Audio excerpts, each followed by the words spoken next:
निलेश मराठे यांच्या फॅमिलीचे बँकेकडे सुमारे 2018 मध्ये 4 कोटीच्या आसपासचं कर्ज होतं. 4 कोटी कर्जापैकी काही कर्जांवर 2019 मध्ये ते कर्ज रिन्यू करण्यात आले. 2020 पर्यंत त्याच्यामध्ये व्याज भरण्यात येत होतं. 2020 ला आम्ही जेव्हा निवडणूक जिंकून बँकेत आलो तर त्यांनी बँकेला एक पत्र दिलं. ते पत्र मी तुमच्या समोर आहे, ते वाटल्यास मी तुम्हाला त्याची प्रत दाखवू शकेल का माझं व्याज माफ करावं.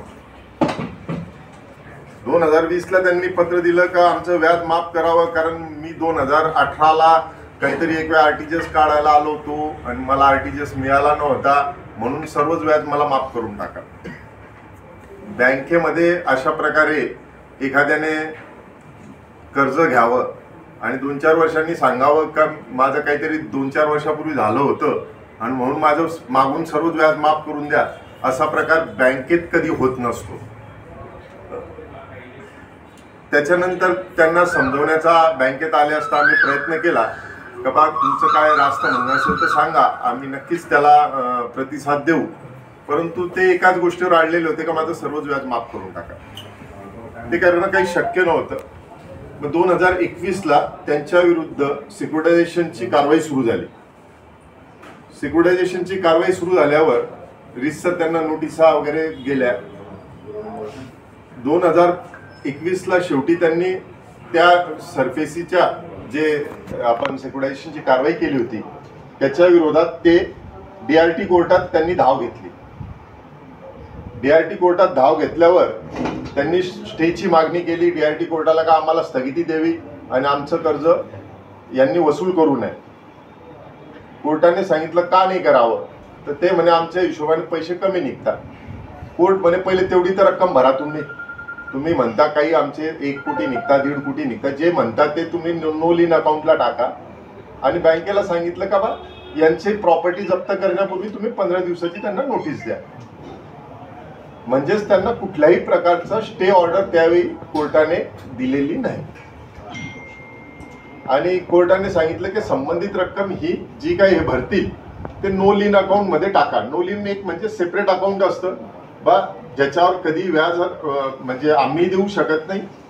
कोर्टाने सांगितलं ते कुठे वर्ग करावी त्या हिशोबाने ती वर्ग केली जाते. तर आपण ती नो लीन अकाउंटला त्यांनी आम्हाला पत्र दिलं आमचं नो लीन अकाउंट उघडा. आम्ही नो लीन अकाउंट त्यांच्या सांगण्याप्रमाणे उघडलं, कोर्टाने सांगितल्याप्रमाणे अकाउंट उघडलं. त्याच्यामध्ये त्यांनी बाकी काही रक्कम त्यांच्या हिशोबाने भरली.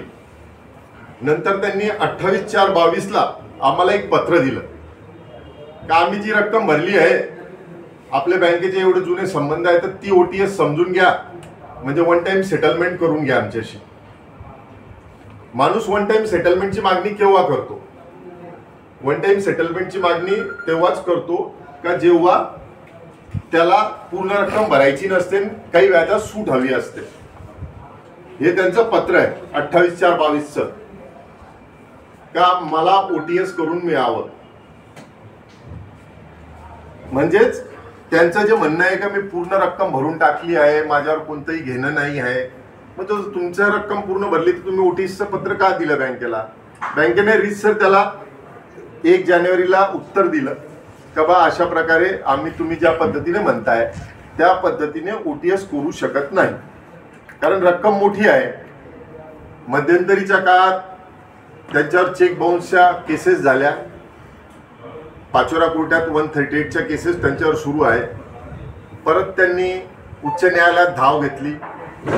उच्च न्यायालयात धाव घेऊन त्यांनी सांगितलं का नाही आम्ही तर काही पैसे भरून टाकले आहे, आता आम्हाला खालच्या चेक बाउन्सच्या केसमधनं आम्हाला सोडवा. कोर्टाने म्हटलं का अशा पद्धतीने तुम्ही कर्ज घेतलेलं आहे आणि कर्ज तुम्ही देणे लागू आहे, ह्या पद्धतीने तुम्ही डायरेक्ट उच्च न्यायालयात येऊ शकत नाही. तुम्ही काही जी रक्कम थोडीफार भरली असेल ते तुम्ही खालच्या कोर्टाला सांगा, कारण रक्कम मोठी आहे, त्याच्यापैकी जेवढी भरली असेल तेवढी वजा होईल. जेव्हा निकाल लागेल तेव्हा आम्ही तुमची केस डिसमिस करतो. मग ते डिसमिस करायला गेल्यावर ते म्हणाले नाही आम्हाला डिसमिस नाही, आम्ही विड्रॉ करतो. म्हणजेच त्यांना केस मागे घेण्याची नामुष्की त्यावेळी आली. ही घटना आहे 2022ची. नंतर DRT कोर्टात जे मॅटर पेंडिंग होतं, आम्ही तोपर्यंत कुठली अशी कारवाई फार याच्याने म्हणावं, जसं लागलेच त्यांच्या ताबा घ्यावा किंवा अशा पद्धतीने कुठलीही कारवाई केली नाही. कारण गावातले एक प्रतिष्ठित व्यापारी आहे, चांगले व्यापारी आहे, यांच्या विरोधात आपण काही कारवाई तीव्रपणे करावी अशी कुठलीही आमची संचालक मंडळाची इच्छाही नव्हती. 2023ला DRT कोर्टांनी सांगितलं की तुम्ही समुपचाराने मीडिएशन करा संचालक मंडळाबरोबर, आणि संचालक मंडळाबरोबर मीडिएशन करून जे काही तुमचं म्हणणं आहे दोघांचं, तुम्ही एकमेकांना समजवा आणि जर काही मध्य मार्ग निघत असेल तर तो काढा. तर त्या हिशोबाने 6/11/23 रोजी संचालक मंडळाच्या सभेत त्यांना बोलवण्यात आलं. ते तिघं कर्जदारांच्या वतीने निलेश मराठे हे स्वतः उभे राहिले. त्यांनी एक पत्र आणलं का व्याजाच्या रकमेत आम्हाला 2-2 लाख रुपये आम्ही तिघं खात्यात भरून टाकतो आणि आम्हाला बाकी कर्ज माफ करावं. त्यांनी लेखी पत्र दिलेलं आहे 6/11/22ला.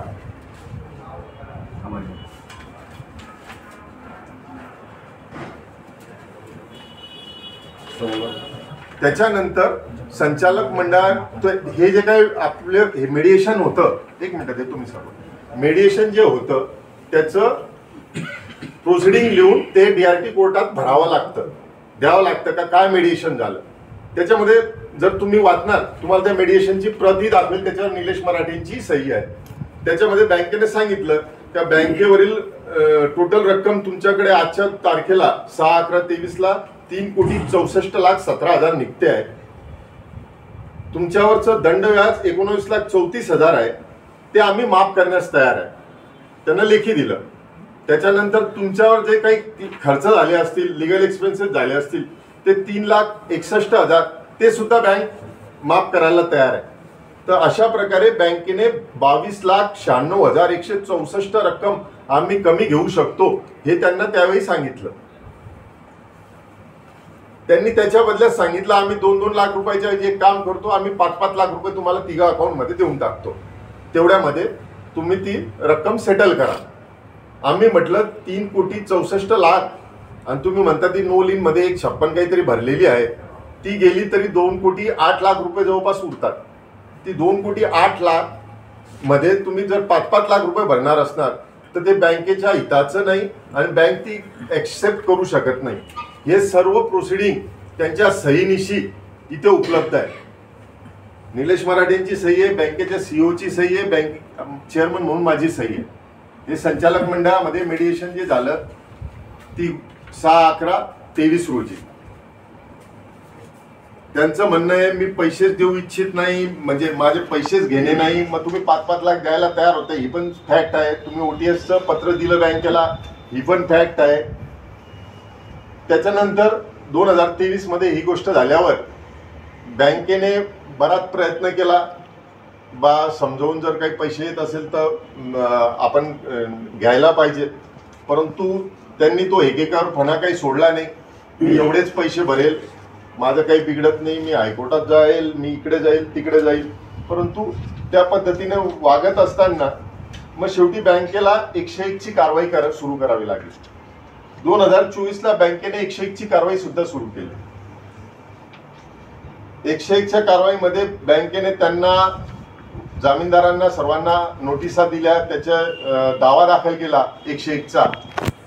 मग तो दावा दाखल झाल्यावर सुरुवातीला ते म्हणत होते का कुठेच एक आमची लिगल टर्म आहे, रेज ज्युडिकेटा होऊ शकत नाही, म्हणजे तुम्ही DRT कोर्टात गेला असताना तुम्ही 101 करू शकत नाही असं त्यांचं म्हणणं होतं. ते चुकीचं होतं पण ते म्हणत होतं. पण नंतर ते स्वतःच त्या आमच्या 101च्या कारवाई विरुद्ध कोऑपरेटिव्ह कोर्टात गेले, सहकार न्यायालयात गेले.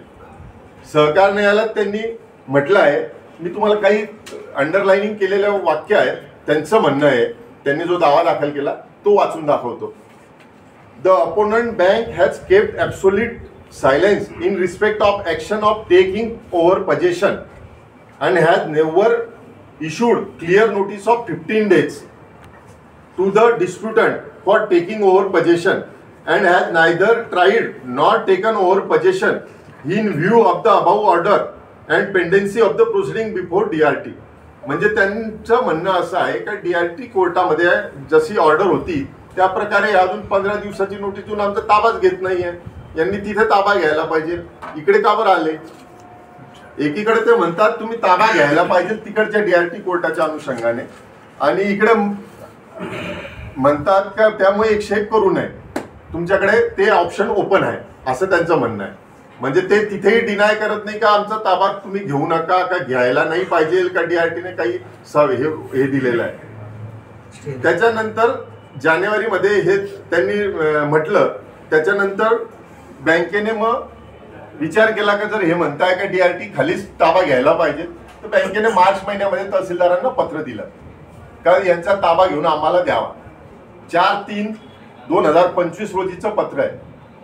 त्याच्यानंतर बँकेने परत रिमाइंडर दिलं 16/4/25 तहसीलदारला. तेव्हा कुठलंही इलेक्शन नव्हतं, कुठल्याही इलेक्शनची सूचना प्रसिद्ध झालेली नव्हती मार्च महिन्यात. तेव्हा बँकेने त्यांच्यावर ताबा घेण्यासाठी तहसीलदारांना पत्र दिलं. परत 3/7/25 रोजी त्यांनी पत्र दिलं. अशा प्रकारे तहसीलदारांना 3 पत्र दिल्यावर तहसीलदारांनी त्यांच्यावर ताबा घेण्यासाठी कारवाई सुरू केली. त्याच्यामध्ये तहसीलदारांनी 15 दिवसाची नोटीस DRTने देणं अपेक्षित असताना तहसीलदारांनी त्यांना 18 दिवसाची नोटीस दिली. 21/7 रोजी दुपारी 12 वाजेपर्यंत आम्ही ताबा घेऊ, म्हणजेच त्यांना सफिशियंट टाइम तहसीलदारांनी दिलाय. असंही नाही का 14ला निवडणूक आहे त्यांना 12 तारखेला ताबा घेताय किंवा 13 तारखेला घेताय आणि त्यांना पळवताय, मुद्दामून कारवाई करताय. इलेक्शन 13ला आहे, 14ला मतमोजणी, त्याच्यानंतर 21ला ताबा घेण्याच्या नोटिसा दिल्या.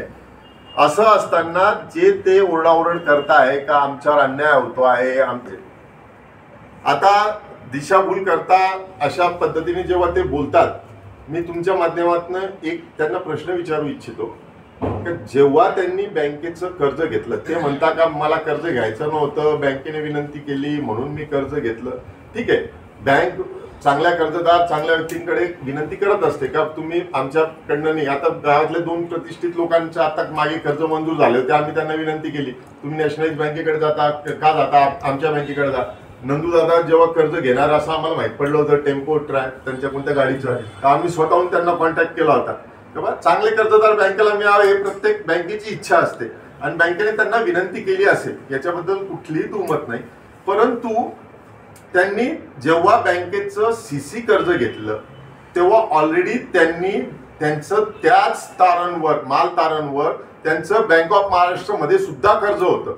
हे आम्हाला जेव्हा बँक ऑफ महाराष्ट्राने आम्हाला पत्र दिलं का आमचं कर्ज तुमच्या अगोदरचं आहे, म्हणजेच त्यांनी बँकेची एका प्रकारे फसवणूक केली का एका माल तारण कर्जावर CC कुठल्याही फॉर्मवर एकच घेता येते, कुठली एकच बँक घेते. त्यांनी खुलासा करावा का त्यांचे दोघं CC चालू होते का नाही. बँक ऑफ महाराष्ट्र मध्ये सुद्धा त्यांची CC चालू होती, इकडे सुद्धा ते लिमिट वापरत होते.